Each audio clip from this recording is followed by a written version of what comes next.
ከማዘርጋ ቁጭ ብለን ያወራ እንዴት ነው ቤቢ ይንቀሳቀሳል ነገር አለችኝና አረ 3 ቀን ሆኖታል ምናምን ነገር በጣም ደነገጠችና ነይ ሆስፒታል መሄድ አለብን በቃ በጣም ደነገጠች። ከዛ እንዴ ምንድነው ልጁን ምን አድርገሽው ነው? ልጁ እኮ በቃ አርፏል።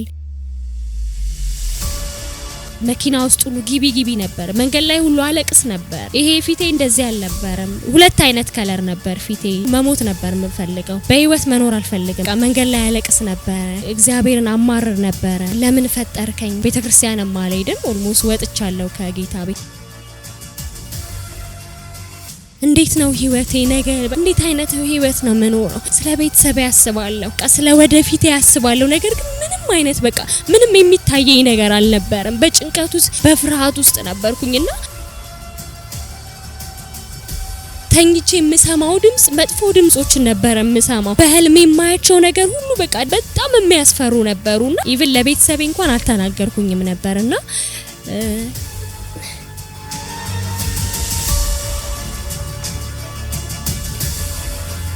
ሄድኩኝ ያለውን ነገር ነገርኳቸው። ይሄንን እንዲ ሆኗል። እግራቸው ላይ ወድቄ ይቅርታ አልኳቸው። ያንን መሸከም ማለት በጣም ከባድ ነው። በብዙ ቻሌንጅ ውስጥ አልፌያለሁ። በቃ ለምን በቃ እያልኩኝ ቤተሰቦቹ ሲያጽናኑኝ ነበርና ከሱ ጋር ማሳለፍ የምፈልገውና ጸጥታ ነበር የምፈልገው። ማታ በቃ እነሱ ቴሌቪዥን ሲያዩ ከሱ ጋር አወራለሁ። እግዚአብሔርን ማውራት ጀመርኩኝ። የነበርኩበትን ህይወት ሳየው ከሚያስጠላ ህይወት ከሚያሰለች ህይወት እግዚአብሔር ከዛ ነገር አውጥቶ እግዚአብሔርን ማውራት ምን ማለት እንደሆነ አስቡት።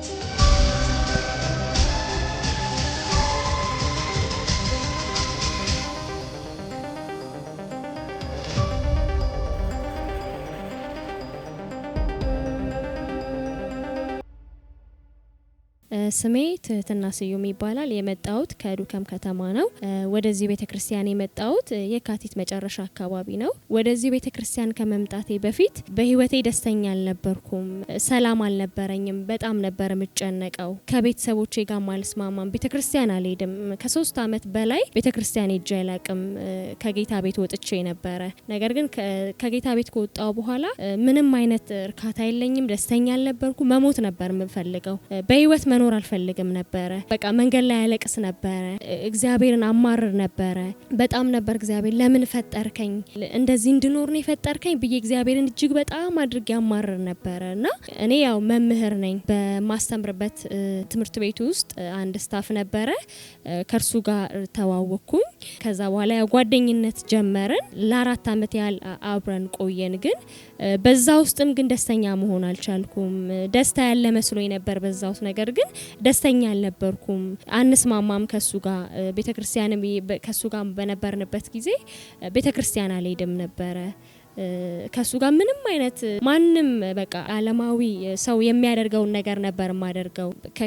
ያው ቤተክርስቲያን ማልሄድም ኦልሞስት ወጥቻለሁ ከጌታ ቤት ማለት ነውና ከሱ ጋርም ግን ያው ደስታን አገኛለሁ ብዬ ነበር። ነገር ግን ምንም አይነት ደስታ አልነበረኝም ከሱ ጋርና በቃ መጨቃጨቅ ነው። ነገር ግን ወደዚህ ቤተክርስቲያን ከመጣው በኋላ ከሱ ጋር መለያየት ነበር የፈለኩት። ጌታ ሆይ በቃ ይሄንን ጓደኝነት በቃ አልፈልገውም ምን ነበርና በቃ ልክ ወደዚህ ቤተክርስቲያን ስመጣ በቃ የሆነ ነገር ነው በቃ እንትን ያለልኝና ይሄንን ግንኙነት አልፈልገውም ነበር። አንደኛ ነገር ከጌታ ቤት ወጥቻለሁ። ምንም አይነት በቃ ማንኛውም ዓለማዊ ሴት የምታደርገውን ነገር ነበር የማደርገውና ወደዚህ መጣው። ከሱ ጋር እንትን መምጣት ጀመርኩኝ። ከዛ በኋላ በመሃል በቃ ባክ አደረግን። ከሱ ጋር ተለያየን። ከዛ በኋላ ለ2 ወር ያህል ከተለያየን በኋላ ፔሪድ ቀረ እና ሄጄ በጣም ደነገጥኩኝ። ከዛ በኋላ ሄጄ ቼክ አፕ ሳደርግ እርጉዝ መሆኔን ሰማው። በጣም ነበር የደነገጥኩት በዛ ሰዓት ማለት ነው። በዚህ ስለመጣው ይሄንን ቤተክርስቲያን ስለረገጥኩ ነው መሰለኝ በዛ ሰዓት ልጁን ማስወረድ አልፈለኩም ነበር። ያው የተለያየ ነገር መጠቀም እችል ነበር፣ መድኃኒት መጠቀም እችል ነበር፣ የተለያዩ ዘዴዎችን መጠቀም እችል ነበር። ነገር ግን እግዚአብሔርን ማሳዘን አልፈልግም። እግዚአብሔርን በቃ ከዚህ በኋላ መበደል አልፈልግም ብዬ ወሰንኩኝ። ከዚህ በኋላ እግዚአብሔርን አልበድልም ብዬ ወሰንኩኝና ለ5 ወር ያህል ብቻዬን ነበር ሳሳልፈ የነበረው። በዛ ሰዓት በቃ ከእግዚአብሔር ጋር ነበር ማወራው።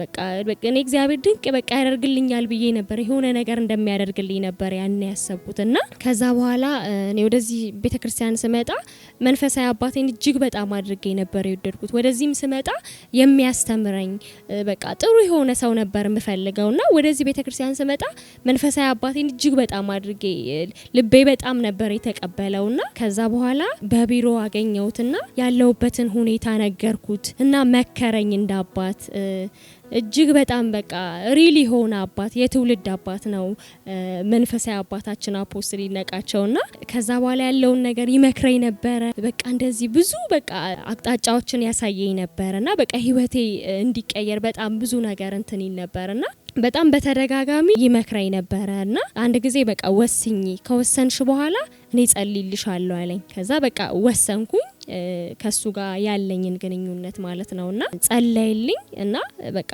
እግዚአብሔር በዚህ ቪዥን ውስጥ ትልቅ ሴት እንደሚያደርገኝ እግዚአብሔር ተናገረኝ በመንፈሳዊ አባቴ አልፎ ማለት ነው። ይሄንን እርጉዝ መሆኔን ለማንም አላሳወቅኩም፣ ኢቭን ለቤተሰቤ እንኳን አልተናገርኩኝም ነበርና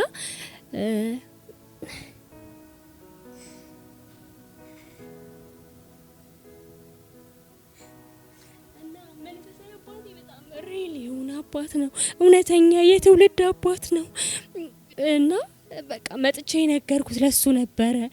ኢቭን ለቤተሰቦቼ እንኳን አላወራውኝም ነበርና መጥቼ በቃ እንደዚህ ነው የ5 ወር እርጉዝ ነኝና ምን ማድረግ እንዳለብኝ አላቅምና እሱ ጋር ግን መፍትሄ እንዳለ አቅ ነበር አመን ነበርና መከረኝ እንዳባት ሄደሽ ቤተሰቦችሽን ይቅርታ ጠይቂ፣ የእግዚአብሔር ሞገስ ካንቺ ጋር አለ ያለ ይመክረኝ ነበርና በቃ ሪሊ ሆነ በጣም የሚገርም በቃ የእግዚአብሔር ሰው ነውና ሄድኩኝ። እውነትም በቃ የእግዚአብሔር ሞገስ ከኔ ጋር ነበርና ይቅርታ በቃ ያለውን ነገር ነገርኳቸው። ይሄንን እንዲህ ሆኗል አርግዣለሁና እግራቸው ላይ ወድቄ ይቅርታ አልኳቸው። ምንም ያው የእናት አባት ስለሆኑ ይቅርታ አረጉልኝ። በቃ ምንም ማድረግ አንችልም እንቀበላለን ምናምን ነገር አሉና ከዛ በኋላ ግን በእርግዝናዬ ወቅት ማለት ነው እጅግ በጣም ነበር የምጨነቀው። እመጣለሁ ቸርች እንደዚህ አክቲቭ ስላልሆንኩ እርግዝና ደግሞ በተለያየ ህመም ምናምን ስላለው በቃ እመጣለሁ፣ እንደገና ደግሞ አንዳንድ ጊዜ ይቀራለሁ። ብዙም አክቲቭ አልነበርኩኝምና በዛ ሰዓት ግን በጣም ነበር እምጨነቅ የነበረው። በጣም ነበር በቃ እንዴት ነው ህይወቴ ነገ በቃ ልጁ ተወልዶ እንዴት አይነት ህይወት ነው መኖረው? ስለ ቤተሰብ ያስባለሁ፣ በቃ ስለ ወደፊት ያስባለሁ። ነገር ግን ምንም አይነት በቃ ምንም የሚታየኝ ነገር አልነበረም። በጭንቀት ውስጥ በፍርሃት ውስጥ ነበርኩኝና በቃ ተኝቼ የምሰማው ድምጽ መጥፎ ድምጾችን ነበር የምሰማው። ልጁ ይሞታል ይለኛል። በህልሜ የማያቸው ነገር ሁሉ በቃ በጣም የሚያስፈሩ ነበሩና በቃ ከዛ በኋላ መንፈሳዊ አባቴ በመንፈሳዊ ልጆቹ አድርጎ የተጸለየበት ዘይት ቤቴ ድረስ አመጡልኝ። የአፖስትል የመንፈሳዊ ልጆቹና መጣው። ከዛ ይሄንን ውሃ አድርገሽ ቀላቅለሽ ጠጪ፣ እንደገና ሆድሽን ቀቢ ምናምን ነገር አለኝ። እንደዛ ብሏል፣ እንደዚህ አድርጊ ምናምን ነገር አሉኝ። ከዛ በኋላ ያንን ነገር አደረኩኝና በቃ በቃ አሁን ሳስበው ያኔ በቃ ጠላት የሆነ ነገር አስቦ ነበር። እኔ ሞት ነበረ። ዛሬ ቆሜ መመስከር አልችልም ነበር። ዛሬ እኔ የእግዚአብሔር የክብር ቃል ሆንም ነበርና ያቺ ቀን በቃ ሁሉ ጊዜ ማትረሳኝምና ያንን ነገር አደረኩኝ። ከዛ በኋላ በቃ ቀኔ ደረሰ። የምወልድበት ኦልሞስት ወደ 9 ወር ገባሁኝ እና ልጁ ለ3 ቀን ያህል አይንቀሳቀስም ነበረ። በቃ ኦልሞስት በቃ እኔ ያሰብኩት ልጆች ያው ሆድ ውስጥ 2 ቀን ምናምን ይተኛሉ ብዬ እንደዛ አይነት ነገር ስለምሰማ በዛ እንደዛ ነበር ያሰብኩትና ከዛ ከማዘርጋ ቁጭ ብለን ያወራ እንዴት ነው ቤቢ ይንቀሳቀሳል ምናምን ነገር አለችኝና አረ 3 ቀን ሆኖታል ምናምን ነገር አልኳትና በጣም ደነገጠችና በቃ ነይ ሆስፒታል መሄድ አለብን በቃ በጣም ደነገጠች። ሰዎችን ትጠራለች ምናምን ነገርና ሄድኩኝ ሆስፒታል ሆስፒታል ቼክ ሲደረግ ከዛ በፊት ግን ይሄ ነገር የሆነው በቃ ማክሰኞ ሮብና ሐሙስ ነበር እንቅስቃሴውን ያቆመው። ሰኞ ዕለት ግን ቼክ አፕ ሄጄ ነበር። ቼክ አፕ ሳደርግ ማለት ነው ልጁ እንደሚንቀሳቀስ ነበር የተነገረኝ ማለት ነው። እነዛ 3ቱን ቀን ግን ልጁ አይንቀሳቀስም ነበር። በ3ኛው ቀን ይሄንን ለእናቴ ከነገርኳት በኋላ ሄድን ሐኪም ቤት። ልጁ እንደሞተና በሆዴ ውስጥ ያለው ጽንስ እንዳረፈ ነገረኝና በጣም ነበር ነበር የሚሰብረው እና በቃ አዘንኩኝ በጣም ያን ነገር በቃ ምን ማድረግ እንደምችል አላወቅኩምና ከዛ በቃ ይሄ ምንም ማለት አይደለም ብሎ ዶክተሩ ትሪት አደረገኝ እና ሄደሽ ይሄ ነገር ያው በቀዶ ጥገና ብቻ ነው የሚሆነው ሌላ ምንም አማራጭ የለምና እና ሄደሽ ተመዝገቢ ኦፕራሲዮን እንድትሆኚ ምናምን ነገር አሉኝ። ሄድኩኝና ከዛ ትዝ ይለኝ በዚህ ቤት ብዙ ድንቅና ታምራት ሲሆን አይቻለው አጥንት የሌለው ልጅ ማለት ነው በህይወት ሲንቀሳቀስ አይቻለውና ከዛ በኋላ በቃ መንፈሳዊ አባቴ አለ ፓስተር አለ አፖስትል አለ ሄጄ እሱ ይጸልይልኛል እግዚአብሔር አንድ ነገር ያደርጋል ብዬ አመንኩኝ። ከዛ ነይ በቃ እኔ ኦፕራሲዮን አልደረግም አልኳት። ከዛ በኋላ ሄድኩኝ። ከዛ አጋጣሚ ደግሞ እርሱም እየደወለልኝ ነበርና በጣም ተገረምኩኝ። ከዛ ቤቱ ድረስ ሄድኩኝ። በቃ ጸለየልኝ እጁን በሆዴ ጭኑ ተንበርክኮ እጅግ በጣም በቃ ጸለየልኝ በቃ በጣም ከልቡ ማለት ነውና ከዛ በኋላ ክትትል ማደርገው ዱከም ነበርና ዶክተር ሰለሞን የሚባልና በቃ ሄድኩኝ እዛ ከዛ እንዴ ቼክ ሲያረጋኝ ምንድነው ልጁን ምን አድርገሹ ነው ምናምን ነገር አለኝና ልጁ እኮ በቃ አርፏል። በቃ በጣም አዘንኩኝ በጣም ልቤ ተሰበረ እና ለምን በቃ እግዚአብሔር ለምን ይሄን ልጅ ሰጠኝ ብዬ በጣም ነበረ በቃ በጣም ልብ ይሰብራል። ሴት ነኝ ማለት 9 ወር ያህል በቃ ያንን መሸከም ማለት በጣም ከባድ ነው። በብዙ ቻሌንጅ ውስጥ አልፌያለሁ እና በቃ ኦፕራሲዮን መደረግ በቃ ይሄ ልጁ መውጣት አለበት ምናምን ነገር አለኝና በቃ አዘንኩኝ በጣም ፊል አረኩኝ። በቃ ሌሊቱን ሙሉ ሳለቅስ ነበረ። በቃ ለምን በቃ እያልኩኝ ቤተሰቦቼ ሲያጽናኑኝ ነበርና ከዛ በኋላ በቃ ማታ ሌሊቱን ሙሉ በቃ ምጥ በቃ ያዘኝና አልቻልኩም በቃ ከዛ በንጋታ ወደ ቢሾፍቱ ሆስፒታል ሄድኩኝ እና በቃ ምጥ በጣም ከባድ ነገር ነው። በቃ በዛ ሰዓት ላይ መሞት ነበር በፈልግ ወይ በቃ እግዚአብሔር ግደለኝ ምናምን እያልኩት ነበር። በጣም ነበር የሚያመው ይሄንን ፊሊንግ አላቀውምና ነገር ግን እኔ በቃ እግዚአብሔር የገረመኝ ማለት ነው ከነዛ ሁሉ ነፍሰ ጡሮች እግዚአብሔር በቃ የኔ ምጥ ፈጥኖ መጣ። እኔ መጨረሻው የመጣሁት መጨረሻ ነበርና በቃ ስገባ በቃ ማዋለጃ ክፍል ስገባ ልጁን ማለት ነው የወለድኩት ማለት ነው ልክ ማለት ነው በህይወት ያለ ህፃን ማለት ልክ በቃ ህይወት እንዳለ ህፃን በምጥ ነበር የወለድኩትና ነገር ግን ማለት ነው ከዛ በፊት ማለት ነው ፊቴ ጠቁር ነበረ ልጁ ውስጡ ስለሞተ እንደገና ይሄ ሆዴ ደግሞ በቃ ልክ እንደዚህ ማለት ነው ልክ እንደዚህ ጥቁር ነበረ። ከማህፀኔ ውስጥም የወጣው ልጁ ልክ እንደዚህ ጥቁር ነበረ ማለት ነው እና በጣም ነበር የሚያስገርመው። ነው ያላየሁትም ሰዎች ነው ያዩትና ጥቁር ነበርና ዶክተሮቹ ምንድነው ያሉት በቃ እዚህ ቢሾፍቱ ከተማ ላይ ተደርጎና በቃ ታይቶ የማይታወቅ ማለት ነው እቺ ሴት ወይ ልትሞት ትችላለች በቃ በዚህ የሞተ ጽንስ ያውም ደግሞ 3 ቀን በህይወት መቆየት አትችል ወይ ትሞታለች ወይም ደግሞ በኦፕራሲዮን ነው የሚወጣና በዚህ ተደርጎም በቃ አይተንም የማናቀው ነገር ነው በቃ የሆነውና በጣም ተደንቀውና ተገርመው ነበር ሲያወሩ የነበሩት። በዚህ ቤት ያለው በቃ እኔ በህይወት መኖር ችያለሁ እሞት ነበረ። በዚህ ቆሜ እግዚአብሔርን ክብር እግዚአብሔር ያደረገልኝን ነገር መመስከር አልችልም ነበርና ያ ሆነ። በጣም ነበር ፊል ያደረኩት በጣም ያማል። በቃ ውስጤ በጣም ነበር የተሰበረው በቃ ይሄ ስለሆነ ማለት ነውና በቃ ቤት ውስጥ በቃ አለቅስ ነበረ በቃ ሲወጡልኝ ምናምን አለቅስ ነበረ በቃ ለምን ብዬ እግዚአብሔርን እጠይቅ ነበርና ከዛ በኋላ በቃ መንፈሳዊ አባቴ እንደገና በቃ አብሮት መንፈሳዊ ልጆቹ በቃ ይመጡና ይጠይቁኝ ነበርና በጣም በቃ ተነካውና በቃ ከዚህ በኋላ በቃ እግዚአብሔርን ማገልገል ፈልጋለሁ። በስልክ ይደውሉልኛል። በጣም የተባረከች ሚስት አለችው ወይኪ ትደውልልኝ ነበረ ያጽናኑኝ ነበረ ይመጡ ነበረ መተው ይጠይቁኝ ነበርና እና በቃ በእነሱ ውስጥ ያየሁት ክራይስትን በቃ የሚገርም ነው በቃና ከዛ በኋላ በቃ እግዚአብሔርን ማገልገል ፈለኩኝ። በቃ ጌታ ሆይ በቃ አሁን እኔም በዛ ሰዓት እንደዛ ራስም ሆኜ ቤት ውስጥ ወደ ቸርች ነበር መምጣት የምፈልገው ወደ ቤተ ክርስቲያን ነበር መምጣት የምፈልገው ህይወቴ እንዲቀየር በቃ ነበር የምፈልገውና ከዛ ዓለም ውስጥ መውጣት ፈለኩኝና መጋቢት ላይ ወደዚህ ቤተ ክርስቲያን መጣው። ኖርማሊ በቃ ህይወቴ እንዲቀየር ነበር የምፈልገው። የእግዚአብሔርን ቃል በዚህ መማር ጀመርኩኝ። አልቀርም ነበር ፕሮግራሞችን አልቀርም። እግዚአብሔርም ደግሞ እድል ሰጥቶኝ እግዚአብሔር እግዚአብሔርን ኳየር ውስጥ ማገልገል ጀመርኩኝ። በዚህ በቃ የእግዚአብሔር ቃል እየሰራብኝ መጣ። እየተቀየርኩ መጣውና እና ከዛኛው ዓለም ወጣው ማለት ያኔ በቃ በተስፋ መቁረጥ ውስጥ ነበርኩኝ፣ በሐዘን በጭንቀት ውስጥ ነበርኩና ወደዚህ ስመጣ ደግሞ በጣም ደስተኛ መሆን ጀመርኩኝና ያኔ በቃ ያጋጠመኝና ያሳለፍኩት ነገር በህይወቴ የሆነውን ነገር ሁሉ ረስቼ ማለት ነው እጅግ በጣም ደስተኛ ሆንኩኝና ሰዎች በቃ እንዴት ነው የበረታሽ ነው ይሉኛል።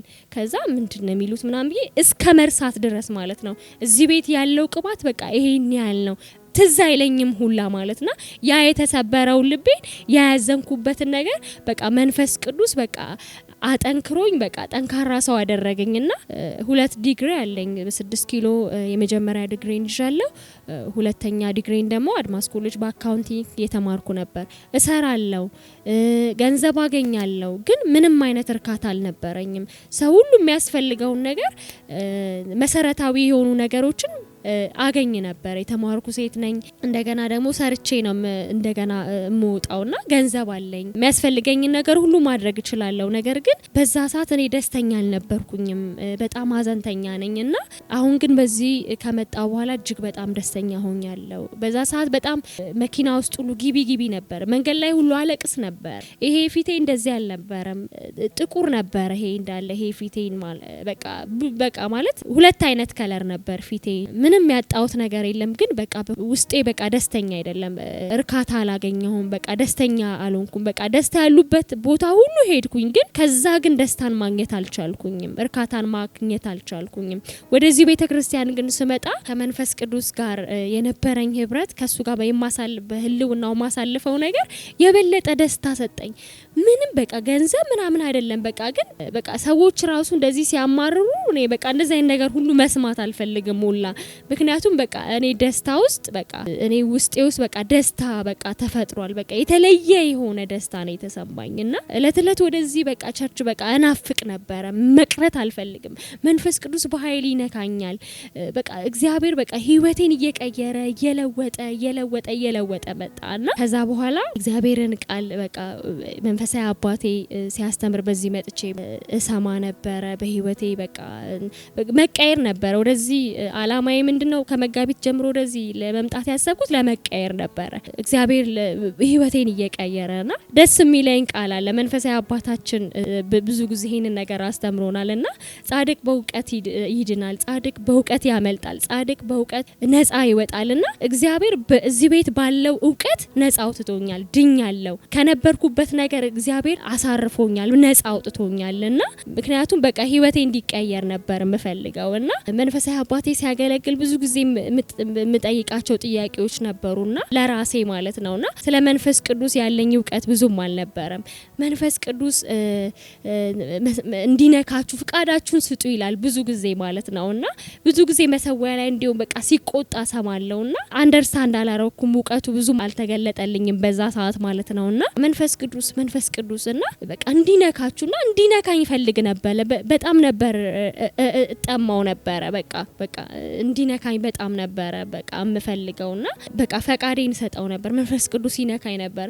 እንደገና ደግሞ ማለት ነው ከዛ በፊት ካምፕ ሚቲንግ ላይ ማለት ነው ገብቼ መንፈሳዊ አባቴ በእኔ ህይወት እግዚአብሔር አነጋጋሪ ነገር እንደሚያደርግ እንደገና እጅን ባፍን የሚያስጭን ነገር እንደሚያደርግ ተናግሮኝ ነበርና እግዚአብሔር በህይወቴ ላይ ያንን እያደረገ ነውና ከዛ ይሄንን መንፈስ ቅዱስ በቃ መጠማት ጀመርኩኝና መንፈሳዊ አባቴ ይሄንን ነገር ይጠቀመዋልና በጣም ደስ የሚለኝና በጣም የምወደው ነውና ያየሁትም ነው። በህይወቴም ደግሞ ተገልጧል ያ ነገርና በአለም ላይ ፈልጋችሁት ማታጡት እግዚአብሔርን ብቻ ነው ይል ነበርና ሪል በቃ እግዚአብሔርን በቃ እቤቴ ውስጥ ፈለኩት። ሰዎች በተለያዩ ነገሮች ሰዎችን እንፈልጋለን፣ በሰዓቱ ላናገኛቸው እንችላለን። እነዛን ሰዎች ወይ አልተመቸኝ ምናምን ይላልና እግዚአብሔርን ግን ስጠራው ለኔ ተገኘልኝ። ሃሌሉያ ኢየሱስ ጌታ ነው። በዚህ መንፈሳዊ አባቴ ፍቃዳችሁን ስጡ የሚለውን ነገር በቃ ልቤ ውስጤ ውስጥ አለና በቃ ጠራሁት። መንፈስ ቅዱስ ና ወደ ህይወቴ ማለት ጀመርኩኝና በቃ ወደ ህይወቴ መምጣት ጀመረ። የማላውቀው ስሜት ነበረ፣ የማላውቀው በቃ ፊሊንግ ነበር የሚሰማኝና በቃ ወደ ውስጤ ውስጥ ደስታ በጣም ደስ የሚያሰኝ ነገር በና በቃ ቤተሰቦቼ ራሱ በቃ ጸጥታ ነበር የምፈልገው እርሱን ፍለጋ ማለት ነውና በጣም ነበር ምጠመው በጣም ነበር ከሱ ጋር ማሳለፍ የምፈልገውና ጸጥታ ነበር የምፈልገው ማታ ማታ በቃ እነሱ ቴሌቪዥን ሲያዩ ከሱ ጋር ወራለው እግዚአብሔርን ማውራት ጀመርኩኝ ለምን በቃ የነበርኩበትን ህይወት ሳየው ከዛ በቃ ከሚያስጠላ ህይወት ከሚያሰለች ህይወት እግዚአብሔር ከዛ ነገር አውጥቶኝ እግዚአብሔርን ማውራት ምን ማለት እንደሆነ አስቡት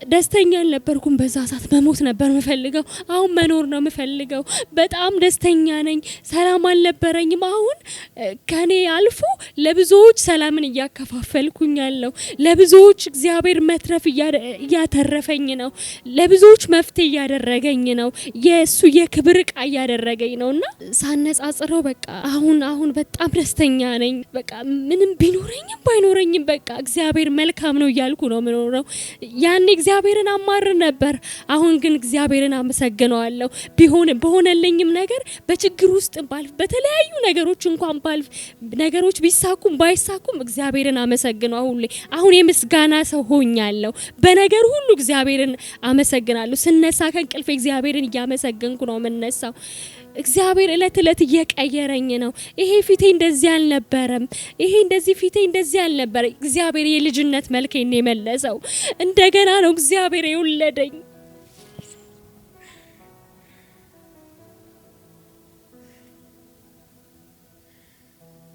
ከእግዚአብሔር በህልውና ውስጥ መቆየት ጀመርኩ በጣም ደስ የሚል ነገር ነው በቃ መንፈስ ቅዱስ በቃ ሪል ነው በቃ ከምንም ጋር የሚወዳደር ከምንም ጋር በቃ የሚተያይ ነገር አይደል በጣም የተለየ ደስታን የሚሰጥ ነውና በቃ ከዛ በኋላ ከመንፈስ ቅዱስ በቃ እግዚአብሔር መንፈስ ቅዱስ ትንቢትን እንደምናገር ይናገረኝ ነበር አፌን በቃ ከፈተው አይኖቼን ከፈተልኝና ከዛ በኋላ በቃ ትንቢትን እንደምናገር እጆቼ የታመመን እንደሚፈውስ በቃ ትልቅ ሴት እንደሚያደርገኝ ይናገረኝ ነበርና መመጣ ወደዚህ ቸርች በቃ በጣም ደስተኛ ሆኜ ነው በጣም በቃ የተለየ ሐሴት በቃ አደርጋለሁና መንፈስ ቅዱስ በቃ በጣም የተለየ በጣም ደስተኛ አደረገ በመሰራበት መስሪያ ቤት ላይ መምህር ነኝና ልጆች ይታመማሉ ልጆች ሲታመሙ ማለት ነው በዚህም ከሚገለጠልኝ ቃል የተነሳ በበሽታ ላይና ባጋንንት ላይ ስልጣን እንደተሰጠኝ በዚህ የተገለጠ ያለውን ቃል በህይወቴ እየሰራ እንደሆነ ስላመንኩኝ ማለት ነው በልጅነት ስልጣን ማለት ነው እነዛ ልጆች ማለት ነው እነዛ ልጆች እየጸለይኩኝ ልጆቹ ይፈወሱ ነበር እጅግ በጣም ነበር የሚገርመኝ እና ባጋንንት ምናምን የተያያዙ ልጆች ማለት ነው በቃ እግዚአብሔር ነፃ ሲያወጣቸው ሳይ በጣም ነበር እግዚአብሔርን መባረከው እግዚአብሔር ባለውበት በመሰራበት መስሪያ ቤት የክብሩ ቃ እያደረገኝ ነው ወንጌልን እሰብካለሁ በቃ አህዛቦች ወደ ጌታ እንዲበጡ በዛ ያሉ ራሱ ማለት ነው በሃይማኖት ዕውቀት የተያያዙ ጴንጤዎች አሉ እና እነዛን ማለት ነው በዚህ መታችሁ እንድትማሩ ወደዚህ ቪዥን ውስጥ እንዲመጡ በዚህ ቤተክርስቲያን እንዲመጡ በጣም ነበረ እነግራቸዋለሁ እና እጋብዛቸው ነበርና ኢቭን ማለት ነው እስካሁን በዛ እኔ ያንን ታሪክ ረስቸዋለሁና አሁንም በረታሽ ወይ ምናምን ነገር ይሉኛል ከዛ ዓለም ውስጥ ነው ወጥቻለሁ እና በቃ ኮምፕሊትሊ በቃ እግዚአብሔር ልቤን አድሷልና እና በጣም ይገርመኛል እንዴ ምን ሆኖ ነው ምናምን ነገር ሁሉ እስከ ማለት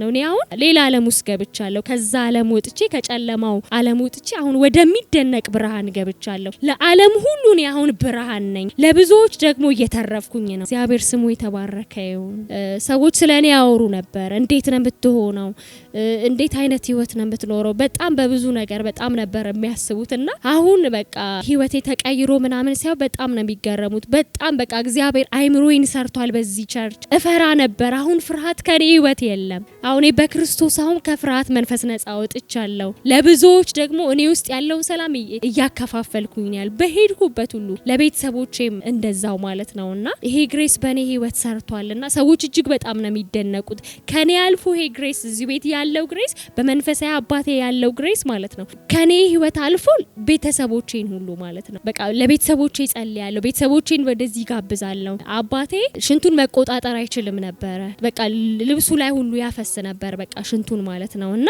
በቃ መቆጣጠር አይችልም ሽንቱን እና ወደዚህ ቤተክርስቲያን በቃ ጋበስኩት። ከዛ መንፈሳዊ አባቴ ጸለየለት በዘይት ነበር ሄደ ሆድህን እዚህ አካባቢ ቀባው ምናምን ብሎት ከዛ ነፃ ወጣ። አሁን በቃ ኖርማሊ ማንኛውም ሰው ሽንቱን እንደሚሸናው ነው የሚሸናው። ሁለተኛ ነገር ደግሞ አጎቴም ደግሞ በቃ ስትሮክ ነበረበት ከፍተኛ የሆነ ግፊት ያስቸግረው ነበርና ሙሉ ለሙሉ በቃ ፓራላይዝ ያደረገው ነው እንዲከፍለው ነበርና ያኔ ግን በቃ ሙሉ ለሙሉ አይንቀሳቀስ እግሮቹ አይንቀሳቀሱም እጁ ሁሉ አይንቀሳቀስም ነበርና ማዘርናት በዚህ መታ የምስጋና ጊዜ ነበርንና ይሄንን የመገለጥ አመት ስቲከር ከዛ ወደ ቤት ሄደን ይሄንን በእጁ ላይና እግሩ ላይ እንዲያደርግ አደረግነው። ከዛ በኋላ ይሄ እጆቹ ማለት ነው መንቀሳቀስ አይችሉም ነበር። በቃ ኖርማሊ መብላት ሁሉ አይችልም ነበር እና ሰው ነበር የሚያበላው ሰው ነበር የሚያወጣው የሚያገባው ራሱ ወደ ሽንት ቤት ማለት ነውና ልክ ያንን ስቲከር እጁ ላይ በእምነት አደረግንለትና በቃ ተፈወሳለ እግዚአብሔር ይረዳሃል በቃ ምናምን ብለን እግሩ ላይ ማደረግንለት።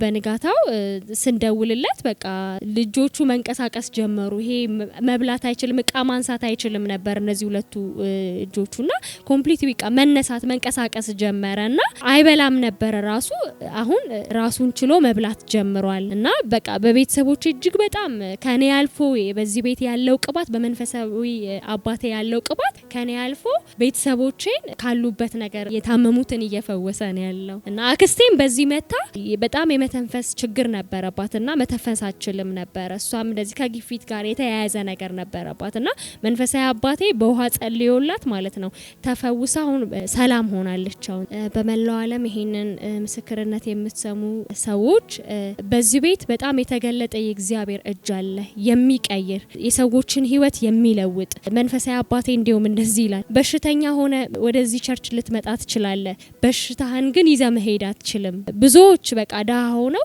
ባለጠጋ ሲሆኑ አይቻለው የታመመ ሲፈወስ አይቻለው የሞተ ሲነሳ አይቻለውና በዚህ ቤት ደግሞ የተገለጠ የእግዚአብሔር ቃል አለ። እቺ ቤተክርስቲያን ደግሞ አለቷ ክርስቶስ ነው። ስለዚህ ክርስቶስ በዚህ የተገለጠ አለ። ስለዚህ መታችሁ እንድትጠቀሙ መታችሁ ከፈውሳችሁ ጋር ከለውጣችሁ ጋር በዚህ ቤት ሁለንተናዊ የሆነ ለውጥ ነው ያለው። ስለዚህ መታችሁ በዚህ ቤተክርስቲያን በመንፈሳዊ አባታችን ላይ ያለውን ግሬስ እንድትጠቀሙ በዚህ ህይወታችሁ እንዲቀየር ከሃይማኖት አስተሳሰብ የሚያወጣ የእግዚአብሔር ቃል አለ። የሰዎችን ህይወት የሚቀይር የሰዎችን አስተሳሰብ አመለካከት የሚቀይር የእግዚአብሔር ቅባት በዚህ አለ።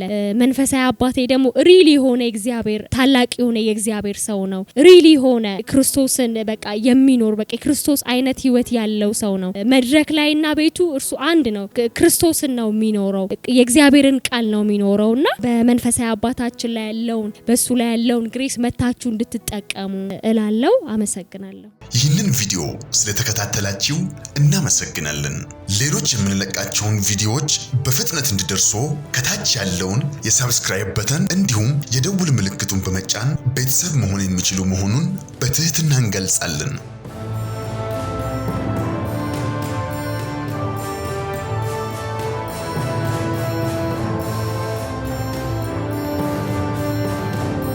በተጨማሪም ለወዳጅ ዘመድ ሼር በማድረግ እንዲባረኩበትና እንዲያተርፉበት ይሁን። በዚህ የእግዚአብሔር መንግስት አገልግሎት ላይ ከጎናችን መቆምና የወንጌሉን ሥራ አብራችሁን መስራት የምትፈልጉ በስክሪኑ ላይ ባለው የባንክ አካውንቶች ላይ መባ፣ አስራትና የፍቅር ስጦታችሁን በመስጠት የበረከቱ ተካፋይ ይሁኑ።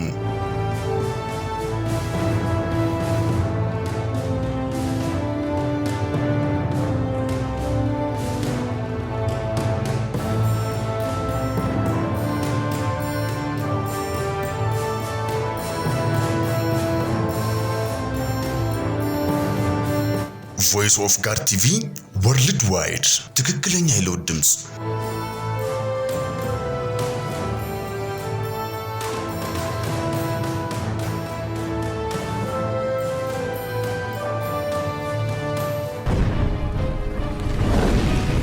Voice of God TV, the true voice of transformation.